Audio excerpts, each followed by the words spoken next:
আল্লাহ আল্লাহ আল্লাহ আল্লাহ আল্লাহ আল্লাহ সুবহানাল্লাহ।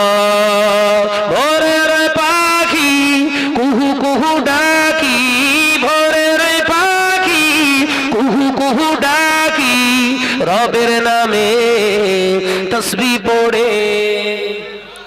জোরে হলো কই, চিল্লে হলো কই? আল্লাহ আল্লাহ আল্লাহ আল্লাহ আল্লাহ আল্লাহ সুবহানাল্লাহ। রাতের আকাশে তারকারা ভাসে, রাতের আকাশে তারকারা ভাসে, তোমার নামে তাসবিহ পড়ে। জোরে হবে না? আল্লাহ আল্লাহ আল্লাহ আল্লাহ আল্লাহ আল্লাহ সুবহানাল্লাহ। লা ইলাহা ইল্লাল্লাহ। আওয়াজ দেন, আওয়াজ দেন, মাশাআল্লাহ। আর একটু জোরে হবে, কালেমা লা ইলাহা ইল্লাল্লাহ। লা ইলাহা ইল্লাল্লাহ। পাহাড় ঝরনা ঝরে ঝরে যায়, পাহাড় ঝরনা ঝরে ঝরে যায়, তোমার নামে তাসবিহ পড়ে। জোরে বলে, আরেকটু জোরে বলে, পড়েন আল্লাহ আল্লাহ আল্লাহ আল্লাহ আল্লাহ আল্লাহ সুবহানাল্লাহ। নারে তাকবীর, নারে তাকবীর। মসজিদ ভর্তি নামাজ আদায় করবে, মুসল্লি ভর্তি হয়ে যাবে মসজিদে, কিন্তু আল্লাহকে ভয় করনেওয়ালা মুসলমানের অভাব হয়ে যাবে। আল্লাহ নবী সাহাবীরা প্রশ্ন করলেন, ইয়া রাসূলুল্লাহ ইয়া হাবিবাল্লাহ, হুজুর হুজুর তার কারণটা কি? আল্লাহ নবী বললেন, অলি রিবা, তার কারণ হয়ে যাবে সুদ। কি বললে? আমার উম্মতেরা এত সুদের দ্বারস্থ হবে, ঘরে ঘরে সুদ পৌঁছে যাবে। শুরু হয়েছে না হয়নি? নামাজ আদায় করে, রোজা আদায় করে, হজ করেছে, যাকাত আদায় করে, খোঁজ নিয়ে দেখুন ওই মুসলমানের বাড়ি ঘরের মেয়েটা বোরখা পরে বন্ধনের টাকা নিতে যায়, নামাজ পড়ে, রোজা করে, হজ করেছে, যাকাত দেয়, ঘরের মহিলাদের পর্দা নশিনা করে রেখেছে, কিন্তু খোঁজ নিয়ে দেখেন সুন্দর আলিশান ঘর বানিয়েছে হোম লোনের মাধ্যমে, যেটা খারাপ। খোঁজ নিয়ে দেখুন নামাজ আদায় করে, রোজা আদায় করে, বিরাট বড় বড় প্রতিষ্ঠানের সঙ্গে যুক্ত আছে। খোঁজ নিয়ে দেখুন ঘরের মহিলাদের হেজাবে রাখে না। ঠিক বলিস না ভুল বলিস? জোরে বলে। বোরখা গায়ে দেওয়ার নাম শুধু পর্দা নয়, বোরখা গায়ে দেওয়ার নাম শুধু পর্দা নয়। ও পর্দা নাশিনা মা ও বোনেরা, বোরখা পরা, বোরখাটা হলো একটা লেবাস, একটা ড্রেস, একটা লেবাস। ওটা তুই পরতেও পারিস, নাও পরতে পারিস। শরিয়াতের বিধান হলো তোমার গায়েতে এমন একটা কাপড় জড়াও, এমন একটা কাপড় জড়াও গোটা শরীরটাকে ঢেকে রাখবে, পাশাপাশি পাশাপাশি বেগানা পুরুষ যেন তোমার প্রতি আকৃষ্ট না হয়। তার সাথে সাথে তোমাকেও সচেতন হতে হবে, তোমার চোখকে অবনত করতে হবে। তুমি বোরখাও পরো, আবার মোবাইলে সিনেমা দেখো, তুমি বোরখাও পরো, আবার হিন্দি গানের পাগল হও, ওটা তোমার জন্য পর্দা হলো না, ওটা তোমার গোপাল জর্দা। কি বলেছি বাপ? বলো বলো বলো। ওটা পর্দা না, ওটা হচ্ছে জর্দা।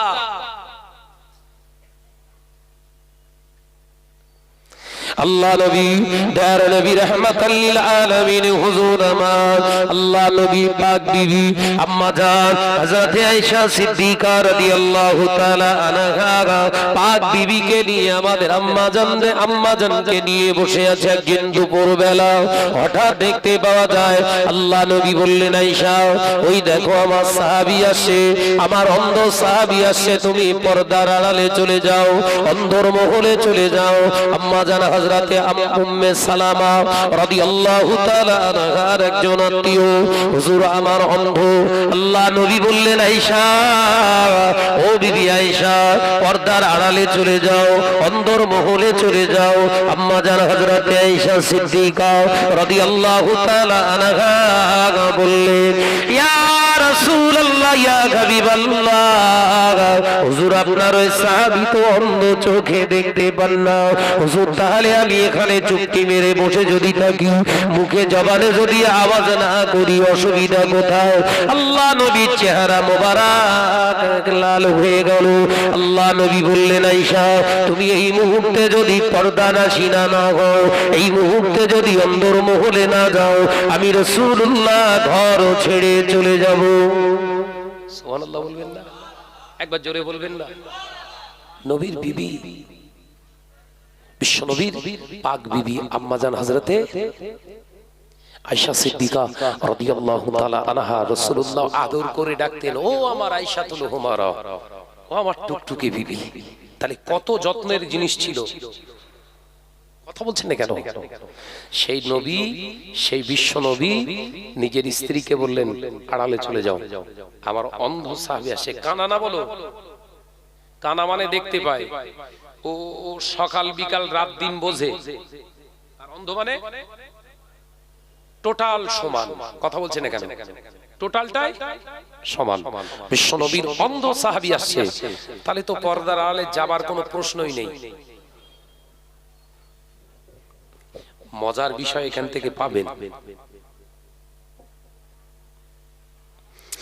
ও যুবকেরা, ছেলেরা, বাচ্চারা, পর্দা নাশিনা মা বোনেরা, আম্মা জান হযরতে আয়েশা সিদ্দিকা রাদিয়াল্লাহু তাআলা আনহা ভয় খেয়ে গেলেন। আল্লাহ নবী রাগান্বিত হয়ে গেলেন। আল্লাহ নবী বললেন আয়েশা কোনো কথা নয়, আমি চলে যাব। আল্লাহ নবীর এই কথা শুনে আমি আয়েশা ঘরেতে ঢুকে গেলাম। একবার জোরে হবে না? একবার জোরে হবে না? আল্লাহ নবী দরবারে সাহাবী হুজুর আসলেন। আমি আয়েশা শুনতে লাগলাম। আল্লাহ নবীকে সালাম দিলেন, আসসালামু আলাইকা ইয়া রাসূলুল্লাহ ইয়া হাবিবাল্লাহ। হুজুর আল্লাহ নবী সালামের জবাব দিয়ে বললেন এসো। ও আমার সাহাবী কেন এলে বাবা, কি হয়েছে তোমার? ইয়া রাসূলুল্লাহ ইয়া হাবিবাল্লাহ হুজুর আমি অন্ধ, দুই চোখে দেখতে পাই না। ইয়া রাসূলুল্লাহ হাবিবাল্লাহ মদিনার মসজিদুন নবী শরীফ থেকে আমার বাড়িটা খানিকটা দূরে, অনেকটাই দূরে। ওখানে আজান শুনে আমি জমাতে যেসে নামাজ আদায় করব পজিশন নাই। আমাকে অন্ধ আল্লাহ বানিয়েছেন, আমি অন্ধ। হেঁটে হেঁটে টুকটুক টুকটুক টুকটুক করে মদিনার মসজিদে যখন আসি, দেখি আমি 2 রাকাত হয়ে গিয়েছে, 3 রাকাত হয়ে গিয়েছে। আমি পূর্ণ জামাত চাইছি, পাই না। ইয়া রাসূলুল্লাহ হাবিবাল্লাহ হুজুর আমার জন্য কি কোনো রুখসত আছে? হুজুর আমি ওখান থেকে বাড়ি থেকে আস্তে আস্তে আস্তে আস্তে অনেক কষ্ট করে আমি আসি। হুজুর আমার জন্য কি কোনো ছাড় আছে? আমি তো অন্ধ। বিশ্বনবী বললেন ছাড় তো থাকার কথা, তুমি যে সাহাবী অন্ধ, ছাড় তো থাকার কথা। তবে সাহাবী আমি তোমাকে জিজ্ঞাসা করছি, তুমি আযান শুনতে পাও? এই শুনছেন তো? নবী আমার দিন ও দুনিয়া বাদশাহ হাবিবুল্লাহ নবী জনাবে মুহাম্মদুর রাসূলুল্লাহ সাল্লাল্লাহু আলাইহি ওয়াসাল্লাম জিজ্ঞাসা করলেন ও আবা সাহাবী বাবা তুমি আজান শুনতে পাও, মসজিদের আজান কি তোমার কানে আসে? হায় ইয়া রাসূলুল্লাহ, হাবিবাল্লাহ, আমি আজান শুনি, শুধু আজান শুনি না, আজানেরও জবাব দিয়ে থাকি। একবার জোরে হবে না? আজানটা শুধু শুনি না ইয়া রাসূলুল্লাহ, আমি আজান শুনে আজানের জবাবও দিই। সুবহানাল্লাহ বলে। আজকে মুসলমানের আজান হলে গল্পে ব্যস্ত। এই সোনার মানিকরা সবাই কি করতেছে? কমিটি ডিস্টার্ব হচ্ছে। আমরা আজান শুনে জবাব দেই তো? দেন দেন। আজান শুনে যদি জবাব না দেন কাবিরা গুনাহ হবে বলে। আপনার এলাকার মসজিদের আজান হলে আজানটা কানে আসলেই আপনি আজানের জবাব দেবেন, কারণ আজানের জবাব দেয়া হলো ওয়াজিব। ও নজরেরা, যুবকেরা, ছেলেরা, বাচ্চারা, পর্দার শিনা মা বোনেরা, আল্লাহ নবী দয়ার নবী রাহমাতাল লিল আলামিন বললেন, বাবা সাহাবী, ও আমার সাহাবী রে, তুমি আজান শুনতে পাও? হায় ইয়া রাসূলুল্লাহ, হাবিবাল্লাহ, হুজুর আমি আজান শুনতে পাও। আল্লাহ নবী বললেন, বাবা সাহাবী রে, আজান যেহেতু কানে শুনতে পাও, মসজিদে এসে নামাজ পড়া লাগবে। জোরে বলুন না, একবার জোরে হবে না? অন্ধের জন্য যদি মসজিদে আসা শরিয়াতের হুকুম হয়ে থাকে, আমরা যারা চৌকলা, বাড়ির পাশে মসজিদ, মসজিদের কোনো খোঁজ খবর নেই, পাঁচ ওয়াক্ত, মার বাড়বে না কমবে? কথা বলে না তো। আজকে আমাদের ভারতবর্ষে ওয়াকফ বিল নিয়ে বিরাট আপনার তোলপাড় হচ্ছে। ওয়াকফ বিল, ওয়াকফে লিল্লাহি যারা দান করে গেছে, আমাদের পূর্বপুরুষেরা অর্থ ধন সম্পদ দান করে গেছে, গচ্ছিত রেখে গেছে। কি আমার আওলাদের, আমার বংশের মানুষেরা, আমার কওমের মানুষেরা এই অর্থটা, এই সম্পদ থেকে তারা যেন তাদের বাচ্চা ছেলে ফুলার দিকে তারা সাহায্য নিতে পারে, এই চিন্তা নিয়ে তারা একটা সম্পদের বিরাট অঢেল দানের একটা পাহাড় সমপূর্ণ একটা রেখে গেলেন। আজকে সেই সম্পত্তি, মুসলমানের সেই ওয়াকফ সম্পত্তিটাকে কেড়ে নেয়ার জন্য বিভিন্ন প্রসেসিং করে কেন্দ্রীয় সরকার তারা বিল এনেছে। ইংরেজ সরকার পর্যন্ত দিকে তাকায়নি। আজকে আমাদের সেই বাপের পৈতৃক সম্পত্তির উপরে হস্তক্ষেপ মারার জন্য নতুন করে পার্লামেন্টে বিল পাস করার চেষ্টা করছে, পাস করানোর চেষ্টা করছে। কারণ কি? এই কারণ কি? মোদি সরকার তো খারাপ ধরে নিলাম, বিরাট খারাপ, বিরাট খারাপ। আমরা নিজেরা ভালো তো। কথা বলছেন না কেন? আর কি তো বিরাট হদ্দ ধোনা ধুনে দিলুম। আয়নার সামনে দাঁড়িয়ে আমরা আমাদের বিবেককে একবার প্রশ্ন করে দেখেছি, প্রকৃতপক্ষে আমরা ভালো জায়গায়, ভালো দাবিদার, এ জায়গায় আমাদের স্থান আছে কি? আমরা অন্যের বিচার করি, চোর চুরি করার বিচার করে।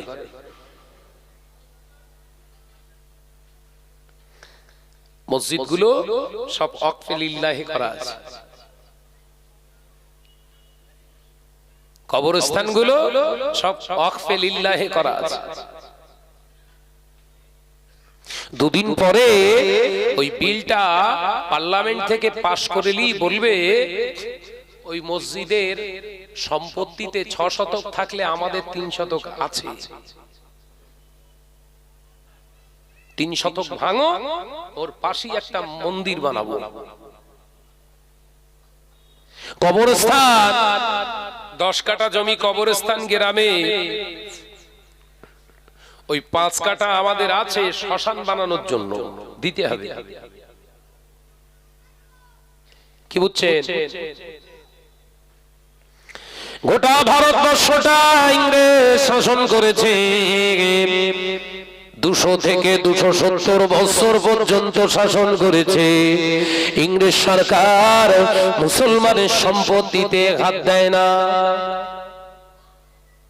কথাটা ঠিক বলতিস তো নাকি?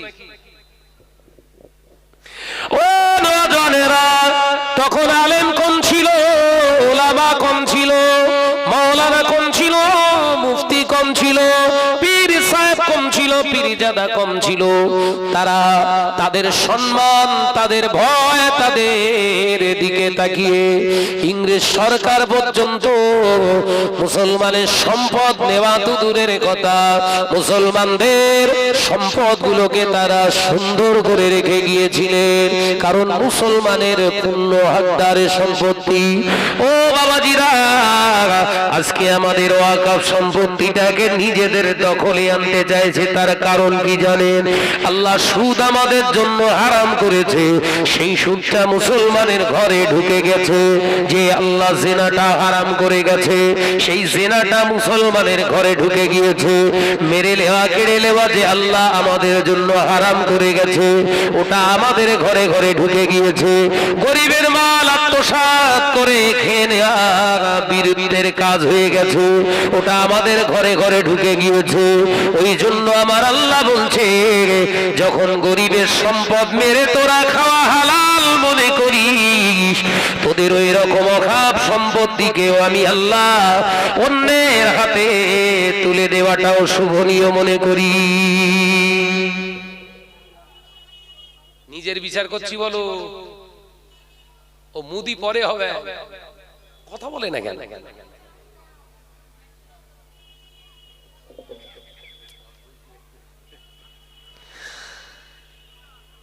আত্মসমীক্ষা করুন, নাজাত পাবেন। আত্মসমালোচক, রাসূলুল্লাহ বললেন আত্মসমালোচনাকারী জান্নাতে যাবে। একবার জোরে বলুন। জোরে হলো না যে? আরেকটু ঝেড়ে মারেন। পর সমালোচনাকারী, পর সমালোচক, নিন্দুক, এরা জান্নাতে যাবে না। কতদিন? যার বিরুদ্ধে নিন্দা করেছো ওই ব্যক্তিটা যতদিন না তোমার ক্ষমা করবে। আলোচনা বুঝতে পারেন? হুজুর তোমার দফা সারবে।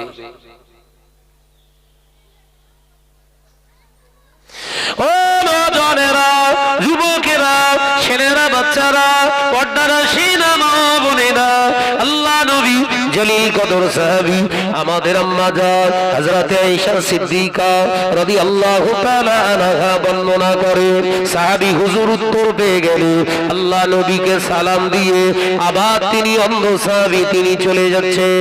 আমি আয়েশা ঘরের ভিতর থেকে বেরিয়ে এলাম, আল্লাহ নবীকে সালাম দিলাম। দয়ার নবী রাহমাতাল লিল আলামিন আমার সালামের জবাব দিলে আমি আমার নবীকে শান্ত মেজাজে প্রশ্ন করলাম, ইয়া রাসূলুল্লাহ, হাবিবাল্লাহ, হুজুর বিয়াদবি নেবেন না, হুজুর আমার জানতে মন চায় আপনার সাহাবী তো অন্ধ, তাহলে আমাকে কেন পর্দার আড়ালে যেতে বললেন? আলোচনা বুঝছেন তো? আপনার সাহাবী তো দেখতে পায় না, তারপরেও আমাকে আপনি ভিতরে যেতে বললেন। হুজুর বিয়াদবি নেবেন না, আমার জানতে ইচ্ছা যায়। উফ! আল্লাহ নবী বললেন, আয়েশা, ও বিবি আয়েশা সিদ্দিকা রাদিয়াল্লাহু তাআলা আনহা, শুনে নাও, আমার সাহাবী তো অন্ধ, আল্লাহ তোমাকে তো অন্ধ বানায় না। একটা পুরুষের চোখে যেমন আল্লাহ পর্দা লাগাতে বলেছে, একটা পুরুষের চোখকে আল্লাহ যেমন পর্দা করা ফরজ বানিয়ে দিয়েছে, একজন নারীর চোখে ও পর্দা করা হলো ফরজ। একবার জোরে হবে না? ফিরে আসেন এবার। শয়তান এখনো কি জিন্দা না মুর্দা? কথা বলে না। শয়তান বলেছিল আল্লাহ মলি সাহেব সাজবো, আল্লাহ মেনেছে না মানিনি? কথা বলে না তো। এখন কোন মৌলী সাহেব যদি সমাজের শরিয়াতের আমিষ সাজতে গিয়ে, পিস সাজতে গিয়ে যদি মহিলাদের দিয়ে তারানা গাইয়ে, তার মানে গজল গাইয়ে, কেরাত পড়িয়ে যদি আপনার ওই মৌলী সাহেবের গায়ে ফুল ছোড়া হয়, আপনি কি ভাবছেন ওটা মৌলী সাহেব না মৌলী সাহেবের সূরাতে আসলে শয়তান? কথা বলছে না তো। এগুলো ধরে ধরে ধরে ধরে যখন সমাজকে জানাচ্ছি, মৌলী সাহেব হাত পা খিঁচতেছে, এই ভাই ওর বিরুদ্ধে ওয়াজ করতে যাবো কেন? আমি ওয়াজ করছি কার বিরুদ্ধে? জোরে বলে। ইবলিসের বিরুদ্ধে। তো হুজুর জ্বলে যাচ্ছে কেন? কই আমার তো ওই জ্বলন হয় না।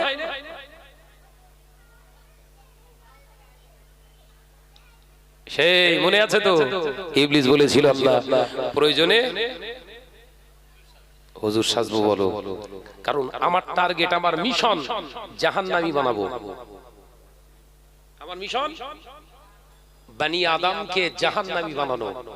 আল্লাহ বললেন যা, মেনে নিলাম, তবে শোন ও বান্দা, কান খুলে শুনে কি দি, আল্লাহ ওই সময় বলেছিলেন ওরে ইবলিস শুনে রাখ, জেনে রাখ, আমার বান্দা, আমার বান্দি তোর প্রলোভনে পড়ে, তোর খসলাতে, তোর অসসায় পড়ে আমার বান্দা বান্দি পথভ্রষ্ট হয়ে যাবে। ওকে গোনার কাজ করিয়ে করিয়ে, ওকে গোনার কাজ করিয়ে করিয়ে, ওর গোনা যদি পাহাড় সমপরিমাণে হয়ে যায়, পাহাড় সমপরিমাণে যদি হয়ে যায়, সমুদ্রের ফেনা পরিমাণে যদি হয়ে যায়, আমি আল্লাহ বলছি শুনবি, ও যদি নিজের ভুলটা একবার বুঝতে পেরে গিয়ে থমকে দাঁড়িয়ে গিয়ে ব্যাকে আসার জন্য একবার ইস্তেগফার করে, আমি আল্লাহ ওর জন্য বলছি লা তাকনাতু মির রাহমাতিল্লাহ। একবার জোরে হবে আল্লাহ। ইন্নাল্লাহা ইয়াগফিরুয যুনুবা জামিআ ইন্নাহু হুয়াল গফুরুর রহিম। আমি আল্লাহ বলছি ওই 70 বছরের পাপ করনেওয়ালা বান্দাকে তোর দ্বারা প্রবাহিত হওয়া, তোর দ্বারা প্রভাবিত হওয়া বান্দা বান্দি যদি একবার বুঝে যায় আমার অন্যায়, আমার গুনাহ, আমার পাপ, ও যদি একবার থমকে দাঁড়িয়ে গিয়ে আমি আল্লাহ আমার রহমতের দিকে যদি তাকিয়ে একবার ক্ষমা চাই, ইন্নাল্লাহা নিশ্চয় আমি আল্লাহ পাক জানিয়ে দিলাম ইয়াগফিরুয যুনুবা জামিআ। ওর একবার অন্তরটা নড়ে গিয়ে যদি ওই জমাকৃত সমস্ত গুনাহ সমূহের দিকে লক্ষ্য করে ইস্তেগফার করে, তওবা করে ফিরে আসে, আমি আল্লাহ জানিয়ে দিলাম ইন্নাহু হুয়াল গফুরুর রহিম, নিশ্চয় আমি আল্লাহ আমার ক্ষমাশীল নামের ওসিলায় মাফ করে দেব। একবার জোরে হবে না, আরেকটু জোরে হবে না, নারে তাকবীর। বাঁচার রাস্তা আছে না নাই? ফিরে আসুন।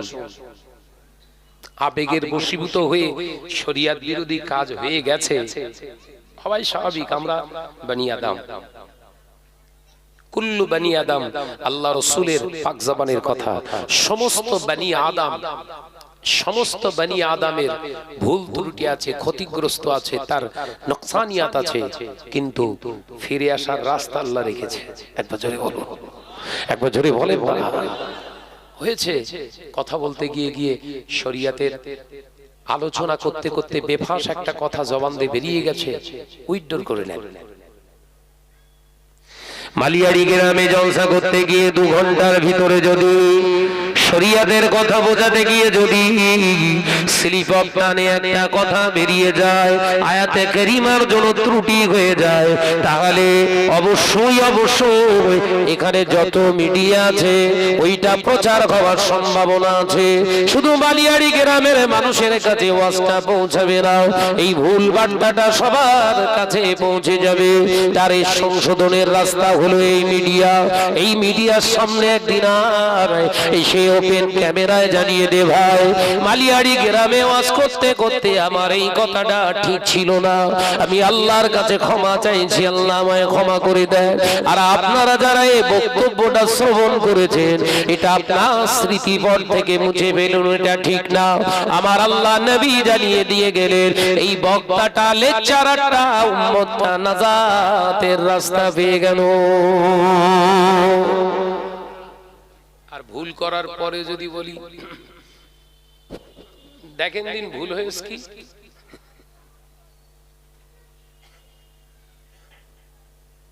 ভুল হয়েছে, আলেম ওলামারা বলছে ভুল হয়েছে, তখন আমার উচিত কি? আর কারুর দ্বারস্থ নয়। ভুল যখন হয়েছে, শব্দটা যখন কানে এসেছে, অন্তত অন ক্যামেরা এসে আমি নিজের সমস্ত তথ্যগুলো তুলে দিয়ে বলি, by mistake slip of tongue হতে পারে ভাই, আমি আদম সন্তান, যদি আপনাদের আঘাত দিয়ে থাকি আপনারা আমাকে আল্লাহর রাস্তে ক্ষমা করবেন। আর যদি আয়াতে কারিমার ভুল ব্যাখ্যা হয়ে থাকে, আমি আল্লাহর কাছে ক্ষমা চেয়ে নিচ্ছি। সম্মান ছোট হয়েছে না বেড়ে গেছে? কিন্তু গাধারে বোঝায় কে? কথা বুঝছেন না? মুসলিম সমাজ এইভাবেই তো শেষ হয়ে যাচ্ছে না। হুজুর যখন অন্যায় স্বীকার করছে না, তাহলে হুজুর ঠিক আছে, কথা বুঝতে পারছেন না? কিন্তু জানে না ও হুজুরের রূপে শয়তান ইস্তেকামাত দিয়েছে, ও হুজুর রূপে আছে, কাজ চালাচ্ছে শয়তান। আর শয়তানের খাসলাত কি? উসজুদু লি আদমা, ও চুপ করে বসে রয়েছে। আল্লাহ বললেন আমার আদমের দিকে ফিরে সেজদা করো, সবাই সেজদায় পড়ে গেছে, আর হুজুর চুপ করে বসে রয়েছে। আল্লাহ বললেন সবাই সেজদা করলো, তুমি বসে আছো? আরে আল্লাহ, আমার এলেম, আমার বিবেক আমার বাধা দিচ্ছে। উরে সর্বনাশ, কত বড় আলেম রে হেরা। আল্লাহ বললেন উসজুদু লি আদমা, এটা তো আমার হুকুম। সুবহানাল্লাহ বলেন একবার জোরে হবে না? এটা তো আদমের হুকুম না। উসজুদু লি আদম, এটা কার হুকুম? আমি আল্লাহ, আমার তো। তা আদম কি আছে? আদমকে সেজদা করবে না কি করবে ওটা পরের চিন্তা, হুকুম তো আমার। অর্থাৎ উসজুদু লি আদমা, এই সেজদা করাটাই তো আমার হুকুম। একবার জোরে বলবেন না? একবার জোরে হবে না? ও সামনে তোমার আদম থাক, আর দুনিয়া থাক, আর বেহেশত থাক, আর ফেরেশতা থাক, দেখার দরকার নেই। আমি যখন বলেছি সেজদা করো, সেজদা করো। আল্লাহর সামনে আদম বসে আসতো, কি বলছে? এতদিনের কর্মযজ্ঞ, 25 বছর 30 বছর ধরে মেহনত করে আলাদা একটা প্যান্ডেল তৈরি করেছি। আর এখন যদি বলি না, ফুরফুরা হুজুর, ফুরফুরা পীর সাহেব হুজুর কেবলাদের বিরুদ্ধে এত কিছু মিথ্যা আরোপ করেছি, এত কিছু বলার পরে, আর আজকে 25 বছর 30 বছর পরে যদি বলি উইথড্র করি না, ওগুলো আমাদের ঠিক হয়নি, মানুষ তো জুতো ছড়বে। হেরা সহ্য করবো কি করে? দরকার নেই, মরি আর বাঁচি, কোন চুপ করে বসে থাকি। ক্যারেক্টার মিলছে, কথা বলছেন না কেন? ক্যারেক্টারটা মিলছে। অর্থাৎ আমাদের সচেতন হওয়ার সময় এসেছে। দেখুন আজকে এই কথাগুলো আমি স্টেজে বলছি, ওয়াল্লাহি তাল্লাহি বিল্লাহি, আল্লাহর কসম করে বলতে পারি, আপনাদের ঈমান বাঁচানোর জন্য। ঈমান নষ্ট করে ফেলছে। ছোট থেকে দরবারে ফুরফুরা শরীফে মানুষ, আমি ফুরফুরা শরীফে ভাইজান হুজুর কেবলাদের কাছে, চাচাজান হুজুর কেবলাদের কাছে সোহবতে বসা মানুষ আমি। বাংলা আসামের মুফতি আজম আব্বাজান মেজলা হুজুর পীর কেবলার কাছে থাকা মানুষ আমি। অহংকার গর্ব নয়, তাকাব্বারি নয়, আল্লাহ শুকর করে বলছি, ওয়া আম্মা বিনি'মাতি রাব্বিকা ফাহাদ্দিস, আল্লাহর শুকরিয়া আদায় করে বলছি শুনুন। সেই মানুষগুলোর বিরুদ্ধে যারা আজকে বচন ভাঙ্গি দিয়ে বিভিন্ন সমাজের বুকে আজকে সেই আওলাদে মুসাদ্দাদ জামানের বিরুদ্ধে যারা গর্জে উঠেছিল, এই মানুষগুলো যদি আজকে পৃথিবীর জমিনে নিজেদেরকে মহান ব্যক্তিত্বের পরিচয় দিতে চায়, আর তারা যারা সমাজে যদি আজকে বলে আমরা কিছু করিনি, আমরা কিছু বলিনি, এটা নেহাত তাদের তৈরি করা একটা এজেন্ডা। এই কথা বলছেন না কেন? আমি আবারও বলছি, মানুষ মাত্রে ভুল হয়, মানুষ মাত্রে ভুল হয়। এই কিছুদিন আগে রাজারহাটে একটা জায়গায় প্রোগ্রামে জলসা করতে যেয়ে একটা আয়াত পড়তে যেয়ে মাঝখান থেকে একটা শব্দ, মিন শব্দটা ছেড়ে গেছে। সূরা আল মুমিনুনের একটি আয়াত তেলাওয়াত করতেছিলাম, কি ওয়ালাকাদ খলাকনাল ইনসানা মিন সুলালামিন তিন। এই দুটো মিন রয়েছে, প্রথম মিনটা ছেড়ে গেছে, সেইটা নিয়ে সমাজে ভাইরাল করা হলো। কি শাহনাজ কোরআন শরীফ পড়তে পারে না, কথা বুঝাচ্ছে না? কিন্তু ও যা পারে করবে, যে যার কাজ করবে। কিন্তু আমার কাছে যখন ওই তেলাওয়াতটা আসলো, টানের মুখে পড়েছি তো, আমি দেখলাম সত্যিও তো আমার ভুল হয়ে গেছে, তো এই শব্দটা তো ছেড়ে গেছে। সঙ্গে সঙ্গে ওই দিনই সন্ধ্যাবেলা লাইভ এসেছিলাম আমি, কারণ আমার ওয়াজটা লাইভে প্রচার হয়েছে। সঙ্গে সঙ্গে ওই দিনেই সন্ধ্যাবেলা লাইভে এসেই আমি ক্ষমা চাইছি আল্লাহর কাছে, প্রকাশ্যে তওবা করেছি। ভিডিও আছে বোধহয়, আছে তো? আল্লাহর কাছে ক্ষমা চাইছি। হতে পারে, আমরা তো মানুষ, কই আমার তো সম্মান যায়নি তো। অন্যায়টাকে অন্যায় বলে মানবেন, স্বীকার করে নেবেন, এটাই তো আপনার নসিব বড়। ও যুবকেরা, ছেলেরা, বাচ্চারা, পর্দানশীনা মা বোনেরা, আল্লাহ নবী তো জাহারে বাদশাহ হাবিবুল্লাহকে, নবী জনাবে মুহাম্মদুর রাসূলুল্লাহকে সাল্লাল্লাহু আলাইহি ওয়াসাল্লাম, নবী আমার মক্কা থেকে হিজরত করে মদিনার দিকে রওনা হয়ে গেলেন। আল্লাহ নবী সাহাবীরা, তার নবী সাহাবীরা কেউ নয়, হযরতে সিদ্দিক আকবর, হযরতে আবু বকর সিদ্দিক রাদিয়াল্লাহু তাআলা আনহু, আমার নবীর সঙ্গী। আল্লাহ নবী যে উটের পিঠে সওয়ারি হয়েছিলেন, হুজুরের এই সওয়ারিটার নাম হলো আল কাসওয়া। এই আল কাসওয়া নামক উটনির উপরে আল্লাহ নবী চেপে বসে, আল্লাহ নবী মক্কা থেকে হিজরত করে হুজুর আমার মদিনার জমিনে যাবার ঠিক 3 কিলোমিটার আগে ওই জায়গাটার নাম কোবা পল্লী। আল্লাহ নবীর সওয়ারি, আল্লাহ নবীর সওয়ারি আল কাসওয়াটা হাঁটু গেড়ে সিজদায় পড়ে গেলেন। আল্লাহ নবী নেমে পড়লেন, ও আমার আবু বকর, ও আমার আবু বকর, আমার আল কাসওয়া যখন এখানে বসে পড়েছে, আমি নবী আমার আল কাসওয়ার বিশ্রামটাকে আমি নবী প্রাধান্য দিলাম, অর্থাৎ এখানে আজকে আমরা থাকবো। আল্লাহ নবী সাহাবী সিদ্দিক আকবর হযরতে আবু বকর সিদ্দিক রাদিয়াল্লাহু তাআলা আনহু